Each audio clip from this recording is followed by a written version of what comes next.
Fala jovem, eu sou o Betão e aqui você está no Live to Trip e hoje a gente vai mostrar para você os 6 passos primordiais que vão te permitir fazer uma viagem perfeita.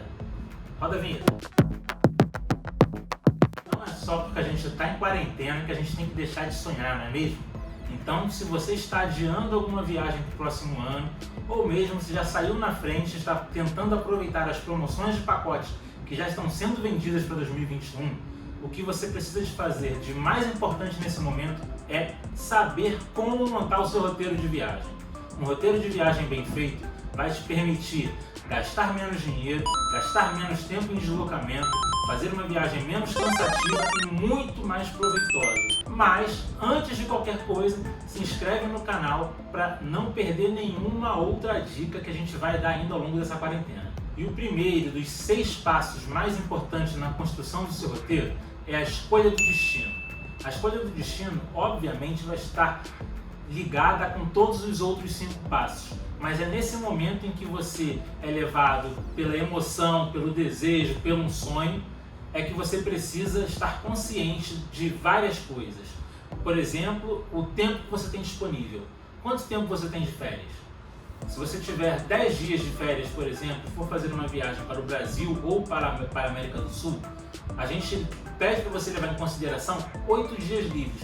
Porque o primeiro dia, que é o dia de embarque, e o último dia, que é o dia que você vai voltar para casa, você vai estar preocupado com fazer mala, com desfazer mala, com transfer, muitas vezes com escalas e conexões que vão acabar tirando de você um dia inteiro de aproveitamento. Já se você for para a Ásia, por exemplo, é recomendável você tirar do seu planejamento o dia de embarque e muitas vezes os 2 dias seguintes. Por quê? Um voo pelo Sudeste Asiático leva em torno de 24 horas, podendo chegar a 40 horas, dependendo da quantidade de escalas que você tiver. Isso só de voo, sem contar o fuso horário do Sudeste Asiático, que é à frente do Brasil, muitas vezes em 12 horas. Então você, pegando um voo hoje, se você tiver a sorte de fazer um voo de 24 horas para a Tailândia, por exemplo, você só vai chegar lá após 36 horas. Ou seja, vamos estar um dia e meio à frente do que está no Brasil. Então, isso tudo tem que ser levado em consideração na construção da sua viagem, no planejamento da sua viagem. O segundo passo para a construção de um roteiro perfeito na sua viagem é a exigência de documentos. Você já viu se o lugar que você vai viajar, se o lugar que você sonha em viajar, exige algum documento específico? Por exemplo, se você for para qualquer país da América do Sul, você sabia que não precisa de passaporte? Você precisa apenas ter um RG em bom estado e emitido há menos de 10 anos. Se você for para a Argentina, para o Chile, para a Colômbia, para o Uruguai, você não precisa de passaporte. Apesar de não exigir passaporte para viajar no Mercosul, não serve CNH. Não serve carteira de trabalho, você precisa levar ARG de fato, beleza? Em compensação, você sabia que a maioria dos países exige visto do Brasil? Então, se você for para os Estados Unidos, você precisa ter visto, para o Canadá, você precisa ter visto. Então, a gente vai deixar um link aqui do Itamaraty, que tem a listagem com todos os países do mundo e a exigência ou não de visto para a entrada no país. E muitas vezes tem um link te encaminhando como você fazer para solicitar esse visto. A gente costuma pesquisar muito em vários sites, em vários blogs.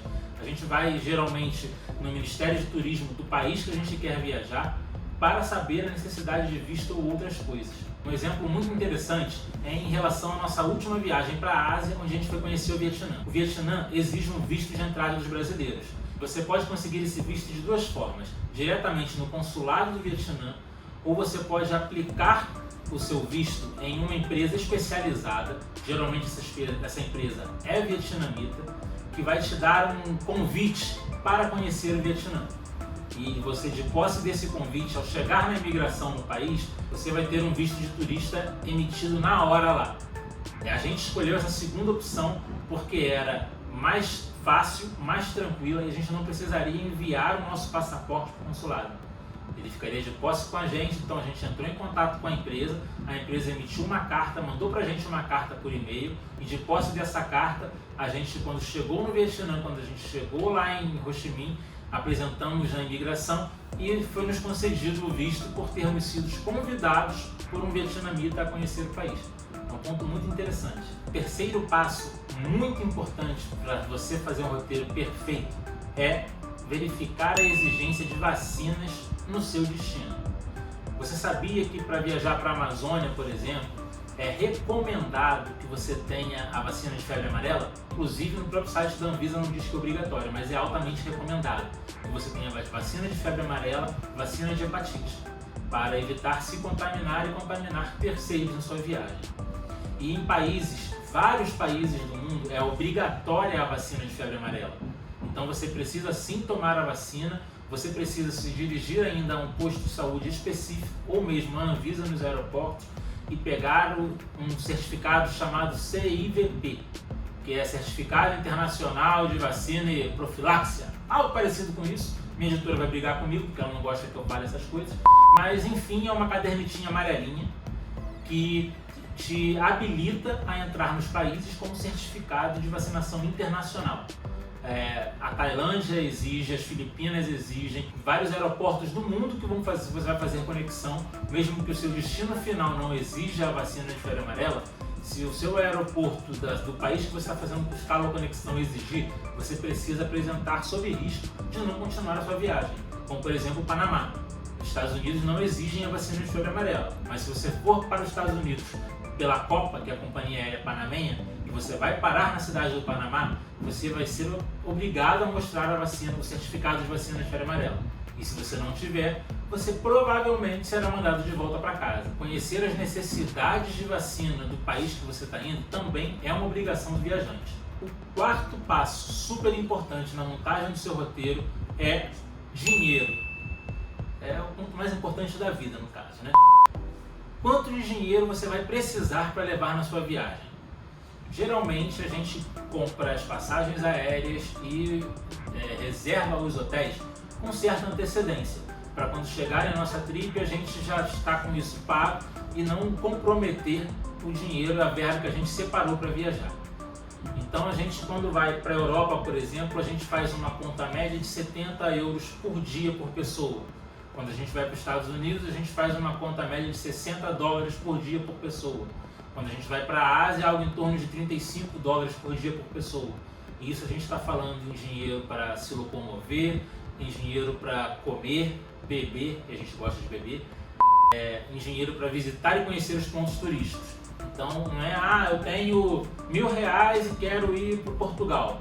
Você precisa ter ideia de que o custo de alimentação em Portugal, por exemplo, é em média entre 15 a 20 euros. Você pode comer mais barato, se alimentar de sanduíche, se alimentar em pensões, mas esse é um custo médio que você está de férias e você quer aproveitar. Então você tem que fazer isso multiplicado pela quantidade de dias. Se você vai ficar 10 dias, você sabe que vai gastar 200 euros numa média apenas para almoçar. Então é uma conta que você precisa levar muito em consideração na montagem do seu roteiro. Muitas vezes você vai precisar aumentar ou diminuir a quantidade de dias, mesmo que você tenha tempo disponível, porque a sua verba se encaixa ou não se encaixa com o seu planejamento. Com isso, chegamos no quinto passo mais importante na montagem do seu roteiro, que é a escolha e o conhecimento dos pontos turísticos do lugar que você quer ir. Você se aprofundar nos pontos turísticos vai fazer você ganhar tempo, vai fazer você economizar dinheiro e vai fazer você aproveitar ao máximo a sua viagem. Você precisa conhecer o que a cidade tem a oferecer. Se você for para um resort, se você for para um hotel fazenda, por exemplo, geralmente você não tem muita coisa para fazer fora daquele ambiente. Então você não precisa se preocupar muito em pesquisar coisas. Mas se você for para uma cidade mais histórica, se você for para uma cidade mais cosmopolita, se você for para uma cidade de belezas naturais exuberantes, você vai querer conhecer o máximo de coisas possíveis. E para isso você precisa saber elaborar e montar o seu roteiro de forma a não fazer uma viagem cansativa, uma viagem exaustiva e que te impeça de aproveitar. Então você precisa definir os pontos de interesse por proximidade, por exemplo. Se você for para Paris, por exemplo, não faz nenhum sentido você ir para Sacré-Cœur e ir para Montparnasse no mesmo dia. Porque entre esses dois pontos, apesar de parecerem ser relativamente próximos, existe uma infinidade de coisas no meio do caminho que você vai querer ver. Então assim, você define por regiões, organiza por regiões. No dia 1 eu vou conhecer a região tal, no dia 2 a região tal, no dia 3 a região tal, e que você pode de fato aproveitar de forma satisfatória o seu destino. E é muito importante pesquisar em várias fontes. Eu, quando estou montando meu roteiro, eu pesquiso em muitas fontes, de muitas pessoas que já foram naquele lugar antes de mim. Porque se eu olho uma única opinião, e muitas vezes essa opinião fica tendenciosa, porque o que é bom para um não necessariamente é bom para outro. Muitas vezes essa pessoa não pesquisou tanto, muitas vezes essa pessoa teve menos tempo ou mais tempo que eu, dividiu a viagem de uma outra forma. Então é muito importante você ter algumas referências na montagem do seu roteiro para pesquisar e extrapolar essas referências. Por isso que não pode ser uma coisa feita com muita pressa, porque você tem que de fato conhecer, como eu falei, os pontos turísticos, e só vai conhecer se você pesquisar sobre eles. E considere muito colocar o Live to Trip como um dos pontos de referência, porque a gente pesquisa muito, a gente sabe muito do que a gente fala. O sexto e último passo, imperdível, para você montar o seu roteiro perfeito é como se locomover. A locomoção no local, ela é responsável por aumento no custo e principalmente aumento no tempo de deslocamento que você vai de um ponto ao outro. E em viagem, tempo é dinheiro. Se você tiver uma viagem com período pré-programado e fixo, não faz sentido você tentar colocar um monte de coisas no mesmo dia, um monte de coisas distantes, se você vai gastar muito tempo ou muito dinheiro se deslocando do ponto A para o ponto B. Então, a gente geralmente, quando viaja, utiliza de transporte urbano, por isso é que é muito importante colocar locais próximos, pontos de interesses próximos um do outro a cada dia de viagem, para você não ter que fazer esse deslocamento ficar cansativo nem custoso. A gente geralmente, principalmente quando está com muita bagagem, a gente pesquisa as melhores formas de ir do aeroporto para o hotel e do hotel para o aeroporto. Já fomos, por exemplo, no exemplo que eu já citei, Paris, a gente já foi de trem, mesmo com mala, porque o sistema de transporte público de Paris funciona muito. Então o aeroporto é integrado com o trem, que é integrado com o metrô, que por acaso não, por muita pesquisa, era bem próximo do hotel que a gente estava. Então foi fácil da gente sair com malas, bagagens e levar até o nosso hotel. Mas tem lugares que não faz muito sentido e nem compensa muito. Por exemplo, Portugal. O centro de Lisboa é muito próximo do aeroporto. Então você dificilmente vai gastar mais de 25 euros para se deslocar do aeroporto ao centro de Lisboa. Não faz muito sentido tentar economizar aí agora, no dia que você está chegando, está cansado de viagem, quer deixar as coisas no hotel e conhecer o lugar. Então vale a pena você pegar um táxi, como vários outros lugares, inclusive no Brasil. Vale a pena alugar um carro, se você for para o Cerrado, por exemplo, Chapada dos Veadeiros, se você for para Bonito, a gente recomenda que você alugue um carro por conta própria. Porque quando chegar nesses lugares, você vai precisar contratar guias de turismo para te levar aos pontos de interesse. Então, você vai acabar perdendo tempo, vai acabar se estressando, sendo alocado num grupo enorme, ou mesmo tendo um custo maior na contratação desse guia. Porque esse guia vai te levar no carro dele, no veículo dele, e o custo desse veículo está embutido no valor que ele te cobra. Então, escolher a forma de transporte adequada faz extrema importância na montagem do seu roteiro. E não necessariamente vai ser uma forma só, você pode mesclar. Um dia você anda de táxi porque você quer ir em tal lugar, no outro dia você anda de metrô, no outro dia você anda de ônibus, ou você aluga um carro. Tudo isso pode acontecer numa mesma viagem. Conhecendo a fundo o seu destino, os documentos necessários, as vacinas obrigatórias, sabendo a quantidade de dinheiro que você precisa levar, conhecendo os pontos de interesse e sabendo como se locomover, você está apto a fazer uma viagem maravilhosa e inesquecível. Ainda assim, se você não quiser fazer esse roteiro, se você tiver preguiça ou se você quiser uma consultoria, entre em contato com a gente no contato@livetotrip.com.br, que a gente tem esse serviço exclusivo de montagem de roteiro. A gente pesquisa tudo, muitas vezes a gente já foi nos lugares, a gente conhece 19 países no mundo, 17 estados no Brasil, então a gente tem uma bagagem bacana para te ajudar a montar esse roteiro e você vai ter só o trabalho de chegar e aproveitar. O resto é com a nossa conta. Beleza? Se gostou desse vídeo, deixa o seu like, manda para os seus amigos, assiste de novo se tiver alguma dúvida. Não deixe de comentar aqui embaixo, bota todos os comentários que você tiver, as dúvidas que você tiver, que a gente tira para você. Valeu, um abraço! E um ponto muito importante que você não pode deixar de esquecer é que